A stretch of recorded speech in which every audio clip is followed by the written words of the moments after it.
Hello everyone, welcome to my first video today. You may not know me, but let's introduce ourselves. I am Antonio, and this will be my first YouTube video today. So hello everybody, and welcome to my first video today. So today our first video of mine is we're going to be learning about science and nature. And I brought a magazine that I could show you and read to you guys if that's okay. And I hope you enjoy this video and watch it, because this one's gonna be really fun and exciting. So let's get over with. So we've got science and nature smart machines, as you can see here. It's from August, and then you have the subscription here, which if you subscribe to this, you get to receive this magazine every month. And if you want to read it, that would be so cool, because there's so many interesting things you want to learn about. So let's get on with it. So editor's letter. Can you imagine living in a world run by smart machines? Well, you already do. Every time you tap out a text or snap a picture on a smartphone, or ask Alexa a question like you use on Amazon, like you wanna say something and then it pops up of what you want to choose. So a question, artificial intelligence, AI systems are humming and whirring behind the scenes. And it can be spooky. Apps are great at guessing which musics you like, or what TV shows you might enjoy watching. Yeah. And turn to page 12 to find out how they do this. We will do that later, and much more besides. This changing world can seem a bit frightening too. Humans do this funny thing with new technology where they're both excited machines will save the world, and on the other hand, they say robots will turn us all into paperclips. There's no need to worry though, as computer scientist Janelle Shane points out, although many systems are ultra smart. So here you have editor's letter if you want to read it. His name is Dan Green, which he's the guy who writes the things about nature, about the important things. And then you've got these contents, the contents you want to check out on. And yeah, that's it. And then there's more to go. We've got Sunburst, which is... And on the 31st of August 2012, NASA's Solar Dynamics Observatory satellite snapped this tremendous explosion on the surface of the sun. So as you can see here, it's a very, very big explosion which occurred in 9 years ago. 9 years ago it occurred. And astronomers and engineers found around the world are gearing up for repeat performance. These powerful eruptions, known as coronal mass ejections, or CMEs, becomes twisted and tangled, shooting loops, the sudden release of a twisted rubber band, forcing billions of tons of material out across the solar system with the power of 20 million nuclear bombs. Every so often, one of these blasts smashes into Earth's magnetic field to give spectacular glows, night skies, known as aurorae. The sun's activity is increasing, and scientists expect more eruptions, which will peak around in 2025, which they're estimating. And then we have breakthrough for gene-modifying medicine, which it shows right here, some kind of DNA. And it says here, colossal chemical. If unwound and linked together, the strands of DNA in one human body could stretch from Earth to the sun and back again 600 times. 600 times it could stretch back. And that would be so big, because it would travel back again so long, again and again, and it would take quite clearly very, very big. As you know, the sun turns back, it goes down when the moon comes up, as you see it in the sunrise, and it's like a life cycle every day, and we evolve as well. And then we have Kenya's National Wildlife Account nears completion, which wildebeests there's lots of wildebeests at a river crossing safari country. Reserves and protected areas cover up 1/8 of Kenya's land, making a top destination for wildlife tourism. Secret history of first stars revealed. And I think you may be familiar with this if you've done science, learning about stars and stuff. You could see lots of good images of the stars and the old sun.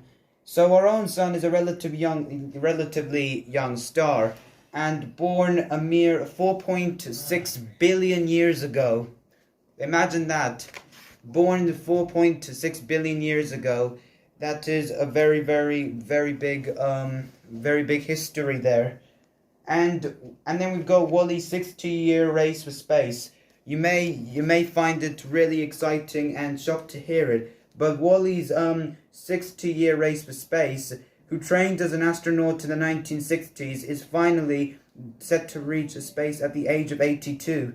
Wally Funk was considered alongside 12 other women as a potential astronaut for early US space missions before the selection was limited to men. She will join businessman Jeff Bezos and 2 others on the first passenger flight of his new rocket, New Shepard. As the week Science plus Nature went to press, 10-minute trip, first passenger flight for British businessman Sir Richard Branson's VSS Unity to spacecraft, and so there are missions, which is really cool for him. Wally Funk is 60, probably he's a pilot and astronaut, so how exciting. So we've got lots of stuff, yeah. Oh, the very exciting things as well. So much technology. And then this one's kind of exciting, tricky landing. Can you imagine this? This is another technology that's probably from space. And tricky landing. Perseverance had to land on Mars by itself. Its smart systems analyze the best landing places as it speeds towards the surface at 200 miles per hour. 200 miles per hour. And then we've got this Ingenuity Mars Sculptor, which is a drone as well. So drones, there could be drones in space, usually on Mars and other places as well. So, and then we've got here AI of the future, which is very exciting because the future is sometimes exciting, and the future of technology evolves nearly every year in the future, which will happen. We know we already have drones, but drones will change in the future, which we do not know how they will change. So let's find out. Eventually, AI will let us work faster, sift through more data to better understand the world, and take over tasks we may not want to do. In the future, it could allow us to explore the furthest reaches of the cosmos, take us to the depths of the ocean, and even write literature and compose world-class music. However, especially when it comes to general AI, some scientists urge caution. A machine that can at least do ones that its programmers have failed to take into account. Success in creating AI would be the biggest event in human history, commented. The famous scientist Stephen Hawking, as you all remember, which unfortunately died in 2018, but it was a great scientist of his black hole theory, the famous black hole theory, in 2017, I think. Unfortunately, it might also be the last unless we learn how to avoid the risks. So there may be some risks in what might happen to this. And then, so yeah, we see lots of things. And, let's see, anything else? Oh, this one's very exciting. Airlander. I think you may have recognized this. You may see some spaceships around cities and skies and stuff, but this one's Airlander, and this one could be a new one. So, and it's a big balloon. Airlander floats like a helium party balloon. There is enough gas inside to fill 15 Olympic swimming pools. Imagine that, swimming pools in a spaceship, Airlander, which could fit for 15 swimmers in a swimming pool. How exciting would that be? We'll find out soon enough. So let's go. Double skin. An outer layer of Kevlar, a material used in bulletproof vests, protects the airship from rips. The inner layer of the skin is made from a flexible plastic that prevents helium gas from leaking out. Giant wing. Airlander shape acts like a wing. As it flies, air flowing around the body generates a lifting force that keeps the airship aloft. Yeah. And then we've got fins. The tail fins and small side wings keep the airship stable and stop it from rolling or swinging from side to side as it flies. Propeller engines. Airlander has two engines at the back and one each side.